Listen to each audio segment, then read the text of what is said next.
अब क्यों परमेश्वर कहता है कि तेरे कान गरब के जैसे हैं, और क्यों वही सुनना है जो तुम फलते हुए देखना चाहते हो। तुम्हारी आंखें एक जरिया हैं इम्पार्टेशन का। शैतान तुम्हारी गंदियां देखने के बाद तुम्हारे जीवन में प्रवेश कर सकता है। बहुत से लोग व्यभिचार की अटैक की कि हमें व्यभिचार के अटैक होते हैं, बहुत कंप्लेंट करते हैं। वो इसीलिए क्योंकि आप अपनी आंखों से लगातार गंदा देखते आए हो, और जब आप अपनी आंखों से लगातार गंदा देखते हो तो शैतान इम्पार्ट कर जाता है, आपके अंदर प्रवेश कर जाता है उन्हीं चीजों के कारण। इसीलिए बाइबल कहती है, जब पतरस उस लंगड़े की ओर देख रहा था तो बाइबल कहती पतरस ने टकटकी लगाकर उस लंगड़े की ओर देखा, और जब लंगड़े ने पतरस की ओर देखा तो वो सिर्फ एक शारीरिक देखना नहीं था।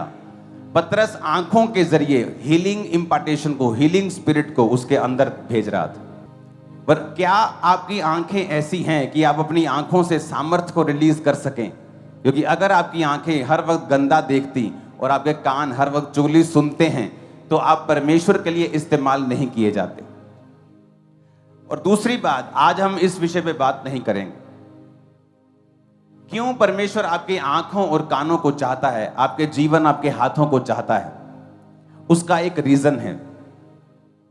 क्योंकि परमेश्वर ये चाहता है, क्योंकि वचन में लिखा है, जब पतरस 120 लोगों के साथ खड़ा हुआ और लोगों को, जिन पे पवित्र आत्मा उतरा था, उन लोगों ने जब प्रीच किया दूसरे लोगों को, तो कहा कि परमेश्वर भी उन सबको यही पवित्र आत्मा का दान देगा जो अपने पापों से मन को फिराएंगे। परमेश्वर का मेन मकसद आपको साफ रखने का यह है कि वो आपको पवित्र आत्मा से परिपूर्ण कर सके। जिन लोगों के पास पवित्र आत्मा नहीं है, मैं आपको बताना चाहता हूं, अभी आपकी क्रिश्चियनिटी का सफर शुरू नहीं हुआ है। दाऊद को क्यों मसा किया गया? क्योंकि वचन कहता है कि जब वो जंगलों में था, परमेश्वर की आराधना करता था, तो परमेश्वर का आत्मा उसके ऊपर था, उसके अंदर था, उसने परमेश्वर की आत्मा को पाया हुआ था। इसीलिए वचन कहता है, पुराने नियम में वैसा तो पवित्र आत्मा नहीं पा पाते थे, लेकिन वो उनके साथ रहता था। और बाइबल कहती है जब उसका अभिषेक हुआ, इसी कारण हुआ। एक मकसद है जिसके लिए परमेश्वर ने आपको बुलाया है, और वो मकसद कभी पूरा नहीं हो सकता जब तक पवित्र आत्मा का दान आपको नहीं मिलता। 2004 में जब मैं एक दिन अपने कमरे में प्रार्थना कर रहा था, तो मुझे पवित्र आत्मा के बारे में मालूम था, क्योंकि जिस मंडली में, छोटी सी मंडली में मैं था, वहां पवित्र आत्मा के बारे में लोग जानते थे और गैर भाषा बोलते थे। लेकिन मेरे को मालूम नहीं था पवित्र आत्मा कैसे मिलता है। मैं उसका इंतजार कर रहा था कि पवित्र आत्मा मुझे भी गैर भाषा से भर, क्योंकि जो जर्नी, जो सफर, जो आने वाला जो टारगेट है जो परमेश्वर ने आपके लिए रखा है, आप पवित्र आत्मा की भरपूरी के बिना उस टारगेट को कभी भी हासिल नहीं कर सकते। आप कितने मर्जी चालाक, चुस्त और पढ़े लिखे क्यों ना हो, कितने बड़े पैसे वाले क्यों ना हो, अगर आप गैर भाषा में, बाइबल कहती, बात करोगे तो आप अपने शरीर की उन्नति करोगे, आत्मा की उन्नति करोगे, प्राण की उन्नति करोगे। कई बार लोग मेंटली अनस्टेबल होते हैं। बंदा बिल्कुल देखने में चंगा भला है, लड़की लड़का देखने में बिल्कुल बॉडी फिट है, लेकिन मेंटल डिप्रेशन में है, मेंटली स्टेबल नहीं है, उसका स्वभाव स्टेबल नहीं है, इमोशनली अनस्टेबल है वो। क्यों? क्योंकि आपने गैर भाषाओं में प्रार्थना नहीं की है। वचन कहता है जब तू गैर भाषा में प्रार्थना करेगा तो प्राण की भी उन्नति पाएगा, सोल की भी उन्नति पाएगा। सोल जहां पे शैतान बात करता है, जहां पे परमेश्वर बात करता है, वो स्थान। और जब आप गैर भाषा बोलते हैं, आपकी मेंटल लाइफ, आपकी शारीरिक लाइफ, आपकी फाइनेंशियल लाइफ, परमेश्वर ने कहा गैर भाषा बोलने से मैं तेरी हर एक तरह की जिंदगी को आशीषित करूंगा, तेरी जिंदगी के चारों दिशाओं की तरफ से तुझे आशीषित करूंगा। तो सोचो कि अगर हमारे पास पवित्र आत्मा का वरदान नहीं है और गैर भाषा नहीं है, तो सोचो कितना बड़ा एक हिस्सा है जिसे हम मिस कर रहे हैं। अभी तक हमारी एंट्री नहीं हुई, अभी तक हम परमेश्वर के मास्टर प्लान में घुसे नहीं हैं।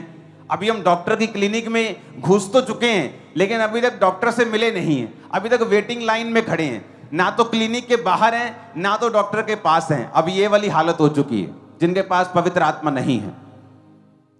जब मैं प्रार्थना कर रहा था 2004 में, तो प्रार्थना कर, सिर्फ एक दिन में मैं 3 बार प्रार्थना करता था, 20-20 मिनट। अभी मेरी प्रार्थना भी इतनी ज्यादा नहीं थी, 20-20, 25-25 मिनट दिन में सिर्फ 3 बार मैं प्रार्थना करता था। और जब मैं प्रार्थना कर रहा था तो परमेश्वर ने मेरे स्पिरिट में शब्दों को डालना शुरू किया। जो पहले 3 शब्द मेरे स्पिरिट में आए, यारा वरा जिला, मैंने कहा ऐसे ही मेरा दिमाग डाल रहा है ये, और मैंने बिल्कुल ध्यान नहीं दिया। थोड़े दिन बीत गए, रोज शाम को हम संगति करते थे तो पवित्र आत्मा की बात होने लगी। जब पवित्र आत्मा की बातें होने लगी, गैर भाषाओं की बातें होने लगी, तो मैंने कहा मुझे ना एक शक है कि मुझे ये 3 शब्द मिले थे, लेकिन मुझे ये यकीन है कि ये पवित्र आत्मा नहीं है। लेकिन मुझे शक है कि ये पवित्र, मुझे ऐसा लगता है कि कुछ क्या है। आप जब नए होते आपको मालूम नहीं होता। हम प्रार्थना करने लगे और वर्शिप करने लगे और पवित्र आत्मा जोर से उतरता था और हम तालियों को बजाते थे।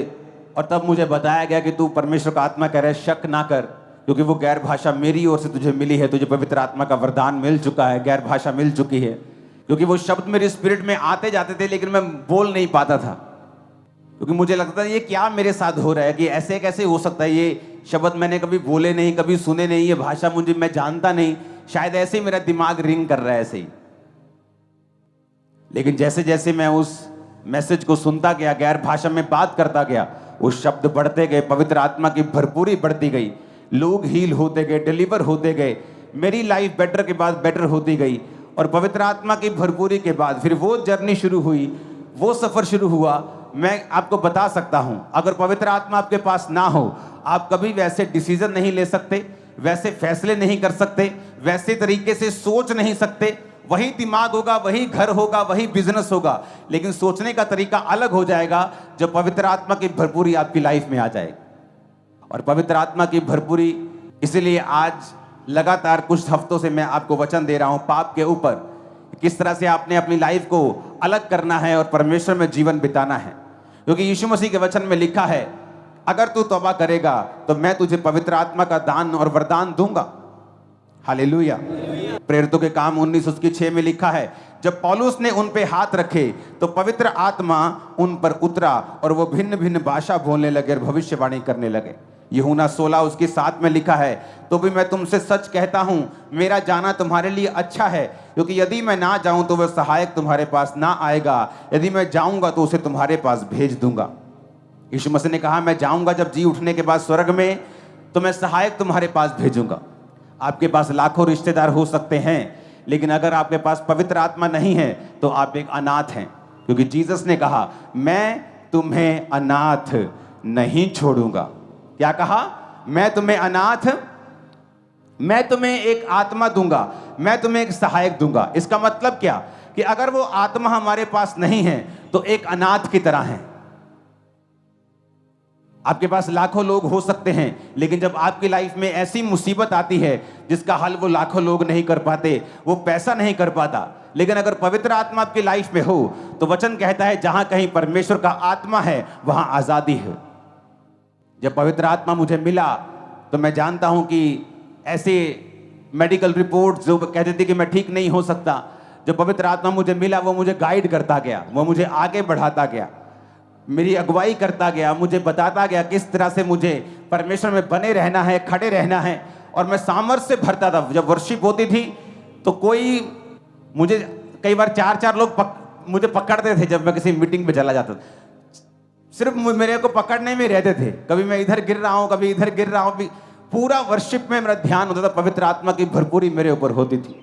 और उसका फायदा आपने देखा कि जब पवित्र आत्मा से आप भरपूर होते हैं, आपकी लाइफ में फल आता है, फ्रूट आता है, रिजल्ट्स आते हैं, इंसल्ट जाती है, शर्मिंदगी जाती है, इज्जत परमेश्वर आपकी लाइफ में भेजता है। जब पवित्र आत्मा आपकी लाइफ में होता है तो आपके लाखों रिश्तेदार, लाखों दोस्त हो सकते हैं, लेकिन वचन कहता है कि अगर तेरे पास पवित्र आत्मा नहीं है तो तू एक अनाथ की तरह है।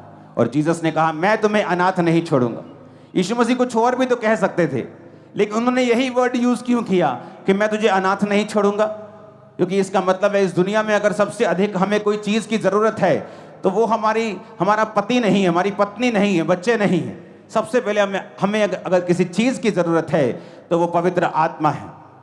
इसलिए दाऊद जब पाप में पड़ा तो उसने कहा, हे प्रभु अपनी आत्मा को मुझसे अलग ना कर, क्योंकि दाऊद ये बात जानता था कि उसकी 66 लड़ाइयों में से 66 जीतने का कारण सिर्फ और पवित्र आत्मा है, जो उसको हर लड़ाई के पहले बताता था कि ये लड़ाई किस तरह से लड़नी है। आगे जाके इधर से बाएं से थोड़े जाओ, ज्यादा जाओ, ऊपर से जाओ, पीछे से जाओ, परमेश्वर का आत्मा उसे बताता था।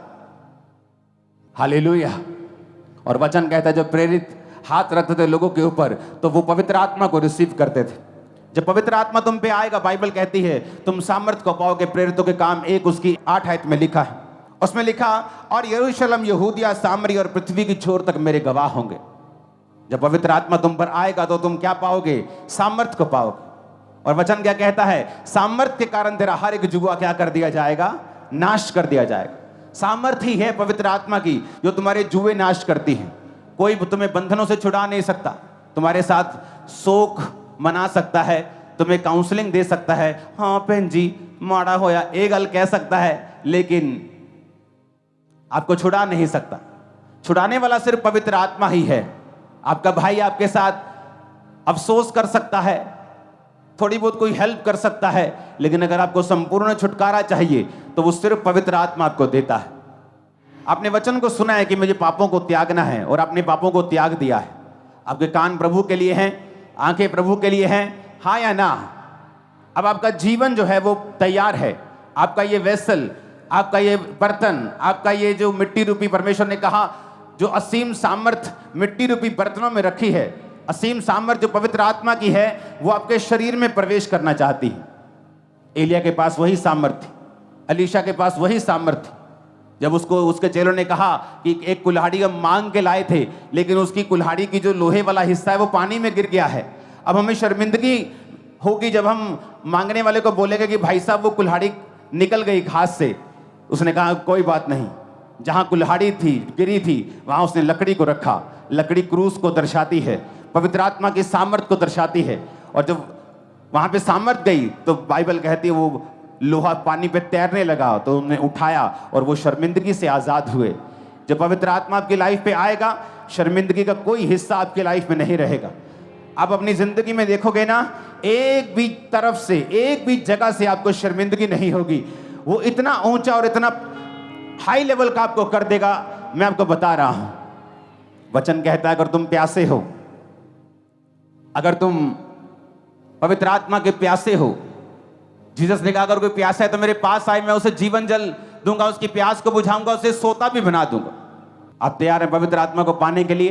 क्योंकि अगर आप उसको पुकारेंगे नहीं, उसके लिए प्यासे नहीं होंगे, अगर आप उसकी वैल्यू को नहीं समझेंगे, अगर आप ये नहीं समझेंगे कि पवित्र आत्मा को पाना मेरे जीवन का प्रथम लक्ष्य है और उसे संभालना प्रायोरिटी है मेरी, तब तक कुछ नहीं होगा। जब हम प्रार्थना करते थे पवित्र आत्मा में और पवित्र आत्मा से भरते थे, तो उस मीटिंग के बाद हम सब लोग बैठते थे और अपने अपने दर्शनों को शेयर करते थे, क्योंकि उस पवित्र आत्मा की भरपूरी में परमेश्वर में विजन्स दिखाता था, दर्शन दिखाता था। दर्शन खुली आंखों से भी देखे जा सकते हैं। दर्शन सपनों की तरह नहीं होते। दर्शन एक रील की तरह होते हैं जो आपकी आंखों के सामने चलती है। जब आप पवित्र आत्मा से भरपूर होते हैं तो परमेश्वर आपको दिखाता है कि आने वाले समय में क्या होने वाला है। वो सपनों में भी आपको दिखाता है कि आने वाले समय में क्या होने वाला है, और वो उन दर्शनों के जरिए भी दिखाता है। और ये सारे काम बाइबल कहती है ये पवित्र आत्मा के हैं। जब पवित्र आत्मा आपको आपकी जर्नी में लेके जाएगा, आप जिस काम में होंगे वो आपको एक्सीलेंट करेगा। क्यों? वचन कहता है कि दानियेल अपने सब कामों में इतना बुद्धिमान था। कौन सा काम करता था वो? राजे की वो कैबिनेट में था, बड़ी कुर्सी, बड़ी ओहदे पे था, लेकिन बाइबल कहती है जब पवित्र आत्मा उसके अंदर था तो उसमें एक भी कमी पाई नहीं जाती थी। वो इतना शार्प अपने काम में, इतना एक्सेलेंट अपने काम में था, क्योंकि वचन में लिखा है क्योंकि दानियेल के अंदर एक उत्तम आत्मा रहता था। हालेलुया। आज अगर आपके पास पवित्र आत्मा हो और आप एक मिस्त्री हैं, वो आपको टॉप का मिस्त्री बना देगा। आप एक डॉक्टर हैं, वो आपको टॉप का बनाएगा। वो आपको बुद्धि देगा। वो बुद्धि का आत्मा है, सामर्थ का आत्मा है, एक्सेलेंस आपको देगा, फ्रूटफुल आपको करेगा, फलदार करेगा, आपकी अगुवाई करेगा। आमीन। ऊंचे वाला चाहिए।